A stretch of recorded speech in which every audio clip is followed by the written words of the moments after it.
Hola chicos, espero que se encuentren muy bien el día de hoy. Hoy vamos a hablar un tema muy interesante en español, pretérito y copretérito.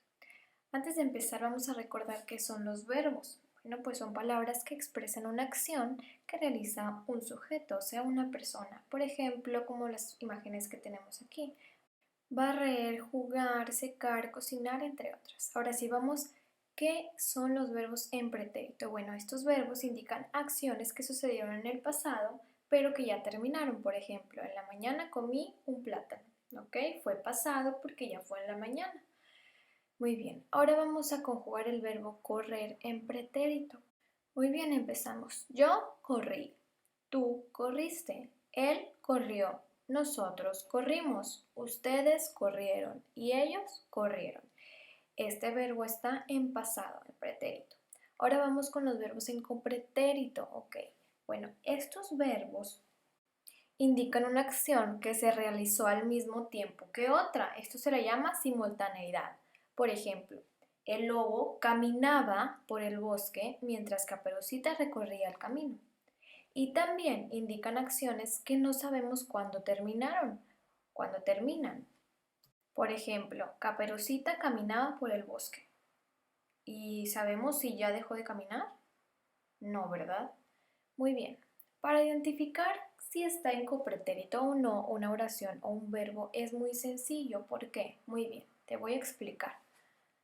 Cuando necesites conjugar un verbo que termine en ar, va a ser muy fácil. Solo le vas a quitar ar y vas a agregar ada. Por ejemplo, jugar, jugaba. Y los verbos que terminen en er o ir le vas a agregar ia. Por ejemplo, comer, comía. Si en una oración ves un verbo que termine en ada o en ia, tú ya sabes que está en tiempo copretérito. Ahora vamos a conjugar el verbo comer a copretérito. Yo comía, tú comías, él comía, nosotros comíamos, ustedes comían y ellos comían. Esta información te será de gran ayuda para contestar la página 45 de MDA de español. Muy bien chicos, seguimos con matemáticas. El tema que vamos a ver es porcentajes. Pon mucha atención al siguiente video para que puedas entender un poco mejor sobre los porcentajes. Porcentajes, así que ponte cómodo y pon mucha atención. El porcentaje es un símbolo matemático que representa una cantidad dada como una fracción en 100 partes iguales. También se le llama comúnmente tanto por ciento, donde por ciento significa de cada 100 unidades. Para que esto nos quede más claro, veamos algunos ejemplos. Si decimos que el 80% de la población es feliz, esto quiere decir que de cada 100 personas, 80 son felices. El ejemplo está clarísimo. Vamos a ver otro ejemplo. Si decimos que el 60% de las personas en México son mujeres, esto quiere decir que de cada 100 personas hay 60 mujeres. Facilísimo, ¿verdad? El porcentaje también lo podemos ver como una fracción y un decimal. Si hablamos del 40%, esto se puede expresar así, como 40 céntimos, o sea, 40 de cada 100. Y también se puede expresar en decimal. Tenemos que hacer la división y 40 entre 100 nos da como resultado .40. Y así podremos calcular el porcentaje de cualquier cantidad. Por ejemplo, si alguien me pregunta ¿cuál es el 40% de 700? Lo único que tengo que hacer es multiplicar 700 por el decimal de 40%, que es .40, y me da como resultado 280. Esto es el 40% de 700. Facilísimo, ¿verdad? Recordemos que el porcentaje se puede representar en fracción y en decimal. Aquí tengo 5%, que en fracción queda como 5 centésimos, o sea, 5 de cada 100. Y si lo queremos ver en decimal, hay que realizar la división, que es 5 entre 100, y el resultado nos queda como 0.05. Si alguien me pide que calcule el 5% de 75, lo que tengo que hacer es multiplicar 75 por el decimal de 5%, que es 0.05, y me da como resultado 3.75. Regalado, ¿verdad? En base a lo anterior, podemos deducir que el porcentaje se convierte en decimal cuando lo dividimos entre 100. Por lo tanto, 2% al dividirlo entre 100 nos da como decimal 0.02. 8% al dividirlo entre 100 nos da como decimal 0.08. 10% al dividirlo entre 100 se convierte en decimal y nos da 0.10. Si quiero convertir 20% a decimal, lo divido entre 100 y me da 0.20. Y si quiero convertir 25% en decimal, lo divido entre 100 y me da 0.25. Regalado, ¿verdad? Ahora vamos a ver un ejemplo de ofertas. Supongamos que quieres comprar un celular que cuesta 4,500, pero cuando lo vas a pagar, te dicen que tiene el 25% de descuento. Aquí te voy a enseñar cómo calcular lo que vas a pagar después del descuento.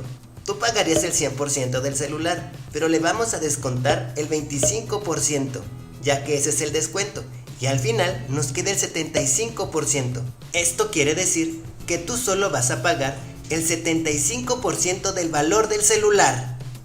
Por lo tanto, la voy a convertir a decimal, y recuerda que para convertir un porcentaje a decimal lo tienes que dividir entre 100. Entonces, 75 entre 100 me da como resultado 0.75.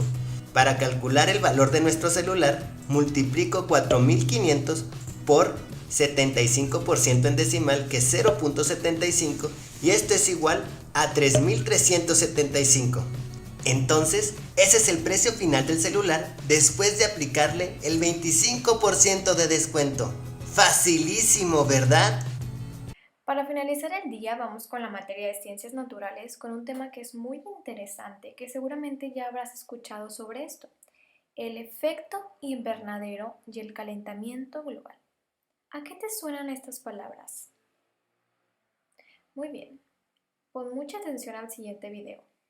Este video te va a ayudar para responder una página del libro de MDA de Ciencias Naturales, página 198. De cualquier manera, tienes que leer unas páginas del libro de CEP que ya te envié para poder completar unos párrafos.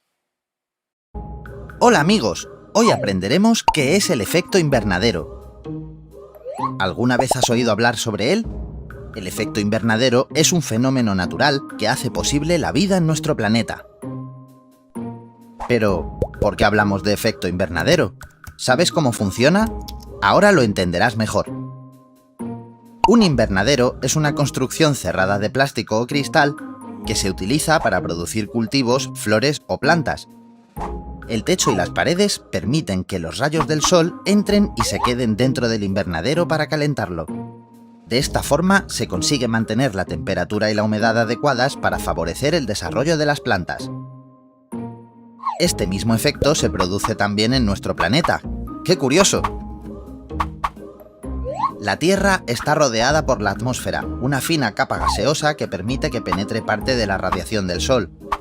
Para ello, esta capa contiene gases que se denominan gases de efecto invernadero, cuya misión es absorber parte de esa energía recibida y mantener la temperatura del planeta. Uno de los principales gases de efecto invernadero es el CO2, también conocido como el dióxido de carbono.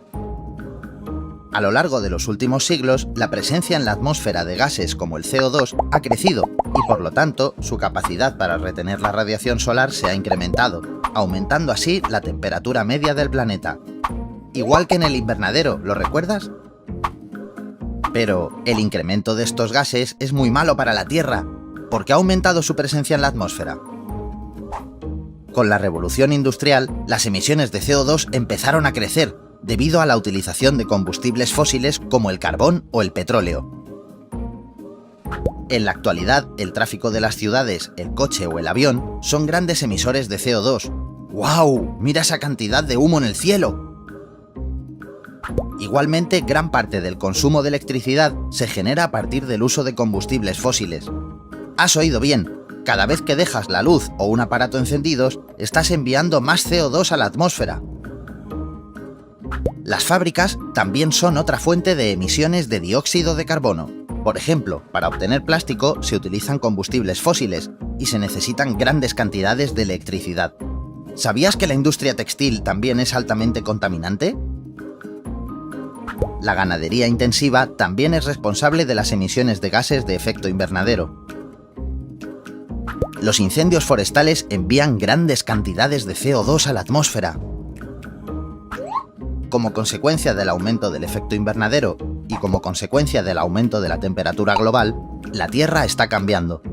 De esta forma, cada vez es más común la escasez de agua, la desertificación, la desaparición de lagos o incluso la subida del nivel del mar. En un futuro se prevén consecuencias peores si no tomamos medidas urgentemente. En la actualidad tenemos a nuestro alcance algunas soluciones viables, como el reciclaje, la utilización de energías renovables, el transporte eléctrico, la reducción de envases de plástico. ¿Quieres conocer más? Te las explicamos en nuestro vídeo sobre el cambio climático. ¡Contamos contigo! Recuerda que cuidar el planeta está en tus manos. ¿Te unes a nuestra misión?